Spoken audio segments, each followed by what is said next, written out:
Thank you, Tufik.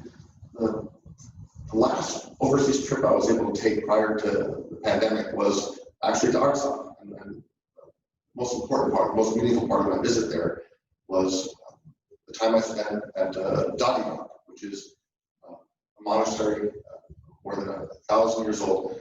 The site, though, the holy site, was established by Saint Dadi, who was himself a student of the Apostle Thaddeus, who preached along with Bartholomew in Armenia. The roots of Christianity in Artsakh go back to the 1st century.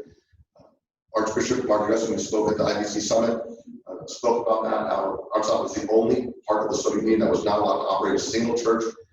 But today, they have restored hundreds of churches, only to see them being bombed, including our cathedral in the city of Shushan.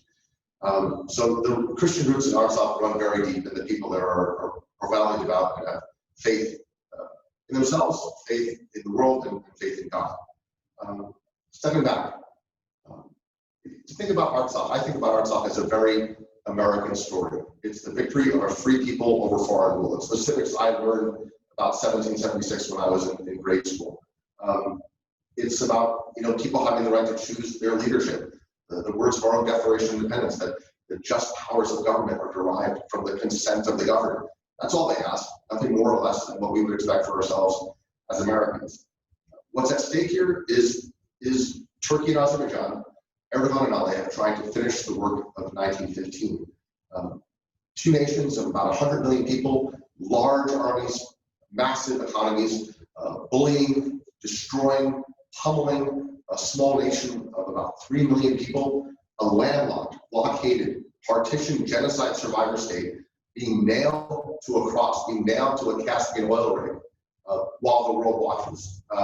We saw the Congress last year pass resolutions on the Armenian genocide. We're seeing a continuation of that genocide today. It's being fought by Turkey, Azerbaijan, and their ISIS allies. I just heard news just yesterday about how even our humanitarian funds, Armenians around the world and our friends, are collecting, medicine and sleeping bags for families who are living, without homes. And those humanitarian flights now have been blocked by Turkey. So on the one hand, they're killing people, bombing families, and then they're making sure that they don't get even the most basic relief that they might need. So this is an effort by Turkey, I guess I would say, to create a Turkey for the Turks. And it's been a long-term name, Sultan Abdulhamid, Mustafa Kemal Atatürk, Recep Tayyip Erdogan. But to have that Turkey for the Turks, they need an Armenia without Armenians, Kurdistan without Kurds, and an early cradle of Christianity without Christians, without Syrians, Maronites, Arameans, Syriacs, Armenians, Greeks, or any other Christians. Azerbaijan's claim to this territory is remarkably weak. The best they can do is say that Joseph Stalin stole it for them. And it's true, Joseph Stalin did artificially, arbitrarily carve out Artsakh and give it to Azerbaijan for the Soviet era. Artsakh has never been part of an independent Azerbaijan, and it's always been part of the Armenian homeland. The Aliyev government, just a sidebar, is the guy who runs it was given the job by his dad. As soon as he got that job, he put his own family in place. His vice president is his wife. They have no democratic claim, certainly no national, no historical or moral claim to Artsakh. We have been gratified by the congressional response. More than 100 members have already spoken out very forcefully on the subject. Legislation has been introduced. HRES 1165 is, we hope, moving toward a fast-track suspension vote in the U.S. House. Many U.S. states have already recognized Artsakh. We're working on adding to that list. Our asks are pretty simple. Number one, America should condemn outright Azerbaijan's aggression. America should restrain Turkey from adding fuel to this fire.